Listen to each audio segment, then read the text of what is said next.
Accounting के introduction to accounting के अगला हमारा पार्ट है पार्ट 4, जिसमें हम लोग अकाउंटिंग टर्म डिस्कस करेंगे। अकाउंटिंग टर्म 1, क्योंकि बहुत सारे टर्म्स है अकाउंट्स के, तो एक साथ एक वीडियो में डिस्कस करना पॉसिबल नहीं है, इसलिए मैंने 2 वीडियो बनाया है इसके लिए।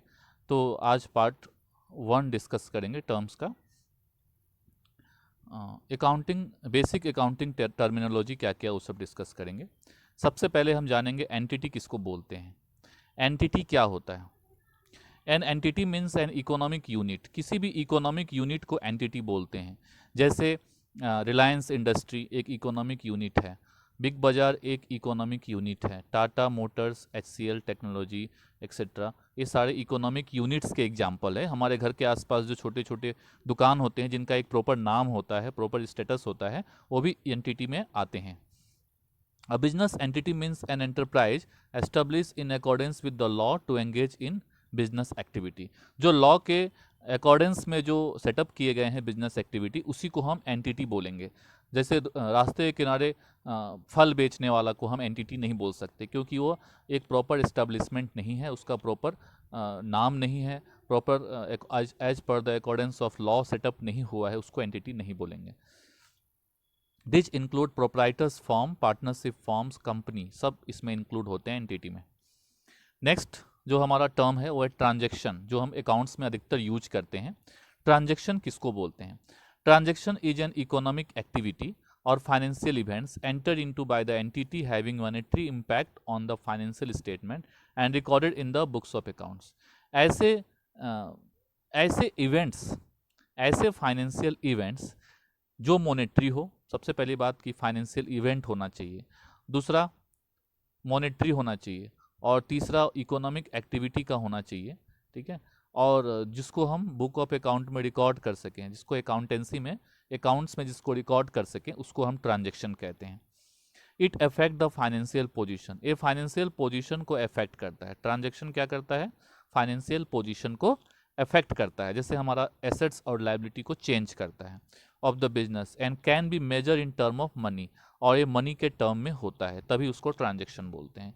तो क्या क्या फीचर हुआ? यह फाइनेंशियल इवेंट का होता है, यह किसी एंटिटी का होता है, मॉनेटरी होता है, इसको बुक ऑफ अकाउंट में रिकॉर्ड कर सकते हैं, और इसका फाइनेंशियल पोजीशन पे इफेक्ट पड़ता है। जैसे गुड्स सोल्ड ₹10,000, तो इसको हम ट्रांजैक्शन बोलेंगे। और अपॉइंटमेंट ऑफ अ डायरेक्टर, इसको हम ट्रांजैक्शन नहीं बोलेंगे क्योंकि ये मॉनेटरी नहीं है। नेक्स्ट है एसेट्स। एसेट्स क्या होता है? हमारे घर की जो प्रॉपर्टी होती है, प्रॉपर्टी को हम लोग एसेट्स बोलते हैं। उसी तरह बिजनेस की प्रॉपर्टी होती है, जैसे लैंड बिल्डिंग हुआ, कार हुआ, मशीनरी हुआ, फर्नीचर्स हुआ, कैश हुआ, इसको भी हम एसेट्स बोलेंगे, और स्टॉक हुआ, ये सब हमारे एसेट्स हैं। तो एसेट्स आर प्रॉपर्टी और legal rights owned by the entity to which money value can be attached। Property ऐसे चीज को बोलते हैं, एसेट्स ऐसे प्रॉपर्टी को बोलते हैं जिस पे हमारा लीगल राइट है, वो हमारा एसेट्स है, और जिसका कोई मनी वैल्यू है उसको हम लोग एसेट्स बोलते हैं। In other words, anything which will enable the entity to get cash, कोई भी चीज जो हमें कैश दे सके उसको हम प्रॉपर्टी बोल सकते हैं। और benefit in the future is an assets, कोई भी चीज़ जो हमें फ्यूचर में कैश दे सके या अभी कैश दे सके या फ्यूचर में कोई बेनिफिट दे सके, उसको हम एसेट बोल सकते हैं। Assets are economic resources. Assets क्या है? इकोनॉमिक रिसोर्सेज है और प्रॉपर्टीज है ऑफ एन एंटरप्राइज, किसी बिजनेस का, that can be usefully expressed in monetary terms, जिसको मनी में हम एक्सप्रेस कर सकते हैं। एसेट्स दो तरह के हो सकते हैं, नॉन करेंट एसेट्स और current assets. Non current assets किसको बोलते हैं? ऐसा एसेट्स जो लॉन्ग टर्म के लिए होता है, और उसको हम लोग फिक्स्ड एसेट्स भी बोलते हैं। और करेंट एसेट्स जो 1 ईयर से कम के लिए हमारे पास होता है, उसको हम लोग करेंट एसेट्स बोलते हैं। जैसे क्लासिफिकेशन अगर हम करते हैं एसेट्स को, तो एसेट्स के 2 क्लासिफिकेशन है, नॉन करेंट एसेट्स और current assets. Non current assets में फिर एसेट्स 5 तरह का होता है: fixed assets, non current investment, deferred tax assets, long term loans and advance, other non current assets. उसी तरह करेंट एसेट्स भी 6 तरह का होता है: current investment, inventory, trade receivable, cash and cash equivalent, short term loans and advance, other current assets. Fixed assets चार तरह का होता है, tangible, intangible, capital work in progress और इनटेंजिबल एसेट्स अंडर डेवलपमेंट। अब एक एक करके सब समझते हैं। फिक्स्ड एसेट्स मतलब जो हम लोग 12 मंथ से अधिक के लिए अपने पास रखते हैं, तो इसमें जैसे टेंजिबल एसेट्स है, तो टेंजिबल एसेट्स जो हम देख सकते हैं जैसे land, building, furniture. Intangible assets जिसको हम लोग देख नहीं सकते, जैसे कोई फॉर्मूला हुआ, कोई पेटेंट हुआ, कोई कॉपीराइट हुआ, ये भी हमारा एसेट्स होता है। Work capital work in progress, assets अभी बना नहीं है, अभी बन रहा है। जैसे बिल्डिंग अभी अंडर कंस्ट्रक्शन है तो भी हमारा एसेट्स है, लेकिन उसको वर्क इन प्रोग्रेस बोलेंगे। इनटेंजिबल एसेट्स अंडर डेवलपमेंट, आपने पेटेंट के लिए अप्लाई किया है, पेटेंट मिला नहीं है, मिल जाएगा, वो भी हमारा फ्यूचर में होने वाला एसेट्स है, इसको हम लोग बोलते हैं इंटेंजिबल एसेट्स अंडर डेवलपमेंट। अब आते हैं हम लोग नॉन करेंट इन्वेस्टमेंट में। इन्वेस्टमेंट हम बैंक में पैसा जमा करते हैं, फिक्स डिपॉजिट करते हैं, शेयर में, डिवेंचर में पैसा लगाते हैं, तो हमारे लिए नॉन करेंट इन्वेस्टमेंट है। अगर हम 1 ईयर से अधिक के लिए लगाते हैं, अगर वही चीज़ हम 1 ईयर से कम के लिए लगाएंगे तो हमारा करेंट इन्वेस्टमेंट हो जाएगा, जो हमारा करेंट एसेट्स में आएगा। डेफर्ड टैक्स एसेट्स, आपने ज़्यादा टैक्स गवर्नमेंट को दे दिया है, तो गवर्नमेंट ने प्रॉमिस किया है कि आपको पैसा वापस करेगी, तो अभी आपका एसेट्स है, जो 1 ईयर के बाद गवर्नमेंट वापस करती है, इसलिए इसको नॉन करेंट एसेट्स बोलते हैं। Long term loans and advance, long term के लिए आपने लोन किसी को दिया है, एडवांस किसी को दिया है, तो वो पैसा आपको मिलेगा, इसलिए एसेट है। अदर नॉन करेंट एसेट्स, कुछ और भी एसेट्स हो सकता है, जैसे आपने प्रीपेड किया है, कहीं पे पहले से एडवांस पे कर दिया है, तो पैसा आपको मिलेगा, तो non current, other non current assets में आएगा, अगर 1 ईयर से अधिक के लिए है तो। अब आते हैं हम लोग करेंट एसेट्स। करेंट एसेट्स में करेंट इन्वेस्टमेंट पहले बता दिए। इन्वेंट्री का मतलब होता है स्टॉक, हमारे पास जो अनसोल्ड स्टॉक है वो हमारे लिए इन्वेंट्री है। जैसे गुड्स बन गया है, प्रोडक्शन हो गया, अब सेल नहीं हुआ है, तो हमारे लिए इन्वेंट्री है। इन्वेंट्री रॉ मटेरियल का भी हो सकता है, जो रॉ मटेरियल हम यूज करते हैं प्रोडक्शन के लिए, उसका भी इन्वेंट्री हो सकता है। और इन्वेंट्री वर्क इन प्रोग्रेस का भी हो सकता है। आपने प्रोडक्ट आधा बनाया है, जैसे एक पैर का जूता बन गया है, दूसरे पैर का जूता अभी बना नहीं है, तो वो भी क्या है, इन्वेंट्री है हमारे लिए, उसको बोलते हैं वर्क इन प्रोग्रेस। और एक होता है वर्क इन प्रोग्रेस, एक हो गया फिनिश गुड्स, एक होता है रॉ मटेरियल। फिनिश गुड्स मतलब गुड्स बन के तैयार है लेकिन बिका नहीं है, उसका भी स्टॉक हो सकता है। ट्रेड रिसीवेबल, आपने किसी से लिखित में ले लिया है कि वो आपको पैसा देगा, तो अभी तक उसने दिया नहीं है, तो वो आपके लिए एसेट्स है, वो देगा, प्रॉमिस किया है, आपके पास उसका डॉक्यूमेंट है, उसको ट्रेड रिसीवेबल बोलेंगे। कैश एंड कैश इक्विवेलेंट, आपके हाथ में कैश है या आपके बैंक में कैश है, आपके पास कुछ कुछ चेक पड़ा हुआ है किसी का दिया हुआ, तो वो भी आपके लिए एसेट्स है, उसको कैश एंड कैश इक्विवेलेंट बोलते हैं। Short term loans and advance, आपने किसी को लोन दिया है 1 ईयर से कम के लिए, तो वो भी आपके लिए करेंट एसेट्स है। अदर करेंट एसेट्स, और भी कुछ कुछ करेंट एसेट्स जो इस सब कैटेगरी में नहीं आएगा, लेकिन फिर भी वो 1 ईयर से कम के लिए है, तो यहाँ पे आएगा। तो ये हम क्लासिफिकेशन ऑफ एसेट्स डिस्कस किए। अब हम लोग एक एक करके डिस्कस कर रहे हैं। नॉन करेंट एसेट्स में जैसे लैंड, बिल्डिंग, मशीनरी, जो हमें लॉन्ग पीरियड के लिए, यूजुअली मोर देन 1 ईयर, हमें जो बेनिफिट देगा, ऐसे प्रॉपर्टी को हम लोग लॉन्ग टर्म एसेट्स बोलते हैं। ऐसा प्रॉपर्टी जो हमें 1 ईयर से अधिक के लिए बेनिफिट देगा, उसको हम लोग नॉन करेंट एसेट्स बोलते हैं, जैसे लैंड, बिल्डिंग, मशीनरी एक्सेट्रा। इसको फिर दो बार क्लासिफाई किया गया है, टेंजिबल और इनटेंजिबल। टेंजिबल मतलब ऐसा प्रॉपर्टी जिसको हम देख सकते हैं, जिसको हम छू सकते हैं, जो फिजिकली हमारे सामने प्रेजेंट है, उसको टेंजिबल बोलते हैं। जैसे फर्नीचर, मशीनरी, बिल्डिंग, ये हमें हमारे सामने प्रेजेंट है, हम इन्हें देख सकते हैं, इसलिए टेंजिबल होता है।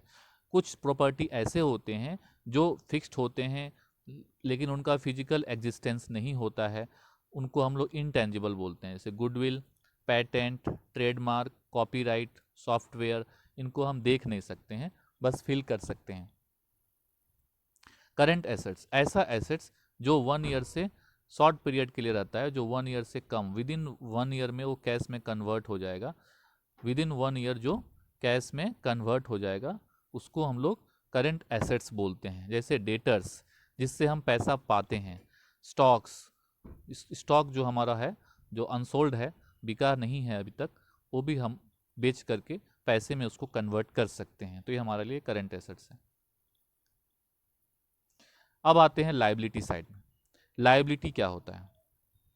Liability means amount which the enterprise ओज, जो हमें पे करना है किसी को, लाइबल टू पे, ओज मतलब लाइबल टू पे, हम उसको पे करेंगे, जिसको उसको लाइबिलिटी बोलते हैं। लाइबिलिटी और ऑब्लिगेशन और डेब्ट that an enterprise has to pay at some time in the future, future में हमें पे करना पड़ेगा, ऐसे ऑब्लिगेशन को हम लोग लाइबिलिटीज बोलते हैं।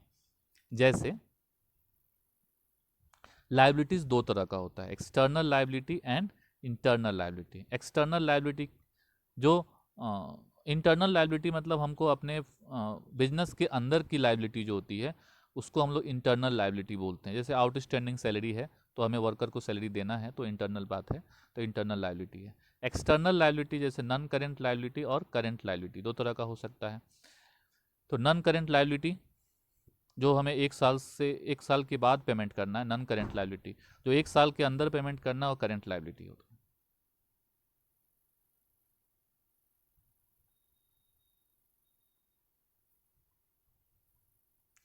External liability, amount payable to outsider, that is on or called external liability, further classified as two category. Non current liability जैसे बैंक लोन, डिवेंचर एक्सेट्रा, ये 1 ईयर से ज़्यादा के लिए होता है, आफ्टर 1 ईयर। और करेंट लाइबिलिटी जिसको within a period of 1 year हमें पेमेंट करना है, क्रेडिटर, शॉर्ट टर्म लोन। और internal liability, amount payable toward the owner is called internal liability. Sorry, हम वहाँ आउटस्टैंडिंग सैलरी बोले, आउटस्टैंडिंग सैलरी नहीं होगा, ऑनर को अगर हमें पे करना है, ड्यू है, तो उसको हम इंटरनल लाइबिलिटी बोलते हैं। क्लासिफिकेशन ऑफ लाइबिलिटी, लाइबिलिटीज को क्लासिफाई किया गया है दो पार्ट में।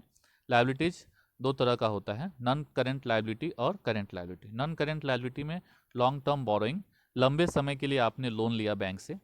डेफर्ड टैक्स लाइबिलिटी, आपने सरकार को कम टैक्स दिया है तो आपको देना पड़ेगा, तो वो भी नॉन करेंट लाइबिलिटी में है। अदर लॉन्ग टर्म लाइबिलिटी और लॉन्ग टर्म प्रोविजंस, ये नॉन करेंट लाइबिलिटी कहलाता है। करेंट लाइबिलिटी में शॉर्ट टर्म के लिए आपने एक साल से कम के लिए उधार लिया है, या आपने डेटर से उधार क्रेडिटर से उधार लिया है। अदर करेंट लाइबिलिटी कुछ और जो इस दोनों कैटेगरी में नहीं आता है वो यहाँ आएगा। और शॉर्ट टर्म के लिए आपने कुछ प्रोविजन करके रखा है तो उसको हम लोग करेंट लाइबिलिटी में ट्रीट करते हैं।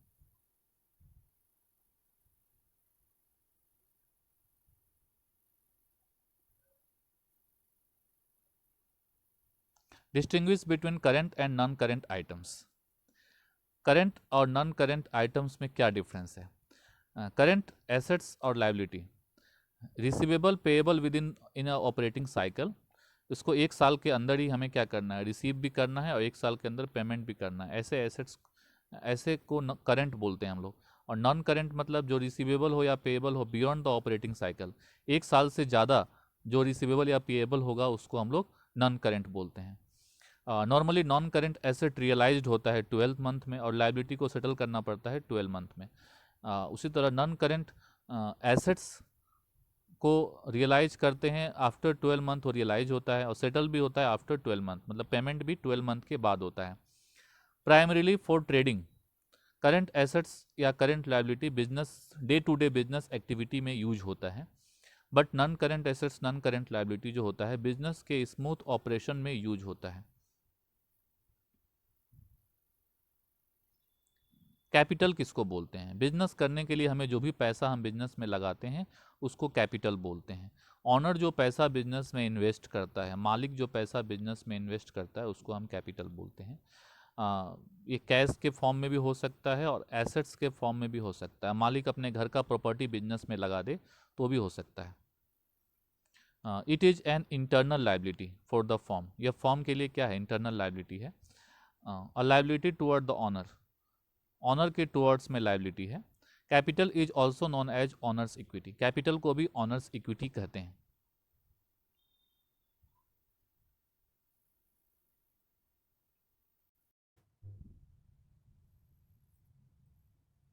नेक्स्ट सेल्स है।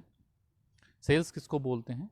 Sales means sales of goods dealt in by the enterprise. जो भी गुड्स है, जो भी हम जो भी हमारे पास गुड्स है उसको हम डील कर रहे हैं जिसमें, उसको सेल्स बोलते हैं। उसको अगर सेल करते हैं तो सेल्स बोलते हैं। Sales are total revenue from goods sold, goods बेच करके या सर्विस बेच करके जो भी हमारे पास आता है पैसा उसको हम लोग सेल्स बोलते हैं। तो सेल्स एक तरह से नाउन है, सेल्स वर्ब नहीं है यहाँ पे। ये नॉर्मली ये जो सेल लिखते हैं ये वर्ब है, लेकिन ए सेल्स नाउन है। इसका मतलब हुआ कि जो भी टोटल हम बेच रहे हैं, जो भी हम टोटल बिक्री कर रहे हैं, वो हमारे लिए सेल्स हुआ। तो वो गुड्स भी हो सकता है और सर्विस भी हो सकता है। सेल्स में भी कैश सेल्स और क्रेडिट सेल। आप सेल्स जो करेंगे वो कैश में भी कर सकते हैं या उधार में भी बेच सकते हैं। सेल्स रिटर्न और रिटर्न इनवर्ड किसको बोलते हैं? When goods sold by the organisation are return back by the customer. अगर आपने सामान बेचा और कस्टमर ने उसको वापस कर दिया, कोई भी रीजन हो सकता है, कोई डिफेक्ट का भी रीजन हो सकता है या कोई स्पेसिफिक कोई भी रीजन हो सकता है, उसको हम लोग सेल्स रिटर्न बोलते हैं। It is known as sales return और रिटर्न इनवर्ड। कस्टमर से, आपके पास कस्टमर से आ रहा है, इसलिए इसको रिटर्न इनवर्ड भी कहते हैं। रिवेन्यू किसको बोलते हैं? Amount earn by the business through selling its product और providing services to customer are called sales revenue. Sales करके जो पैसा हमें आता है उसको सेल्स रिवेन्यू भी बोलते हैं, इससे पहले जो सेल्स हमने किया है। Other item revenue commonly to many business are commission, interest, dividend, royalty, rent received etcetera. ये भी हमारे लिए रिवेन्यू का एक पार्ट है। एक्सपेंसेस, एक्सपेंसेस किसको बोलते हैं? Cost incurred by an business for earning revenue are known as expenses. Revenue earn करने के लिए हमने जो खर्च किया उसको हम लोग एक्सपेंस बोलते हैं। जैसे हमने गुड्स सेल करने के लिए सेल्समैन को सैलरी दिया, तो वो हमारे लिए एक्सपेंस है। या हमने स्टेशनरी खरीदा बेचने के लिए, तो स्टेशनरी हमारे लिए एक्सपेंस है। या हम अब ऑफिस के लिए स्टेशनरी खरीद रहे हैं, सेल्स ऑफिस के लिए, तो हमारे लिए एक्सपेंस है। Expenses are measured by the cost of assets consumed और service use during the accounting period.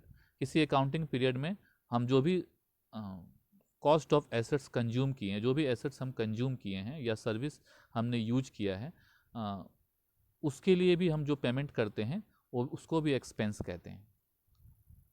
For example, आपने फैक्ट्री यूज किया, ऑफिस यूज किया, उसका रेंट दिया, वेजेज दिया, आपने सैलरी पेमेंट किया, इंटरेस्ट दिया, वो भी हमारे लिए एक्सपेंस है। के साथ हमारा आज का टर्म्स, अकाउंटिंग टर्म्स समाप्त होता है। अकाउंटिंग टर्म्स का बचा हुआ पार्ट हम लोग अगले वीडियो में देखेंगे। Thank you.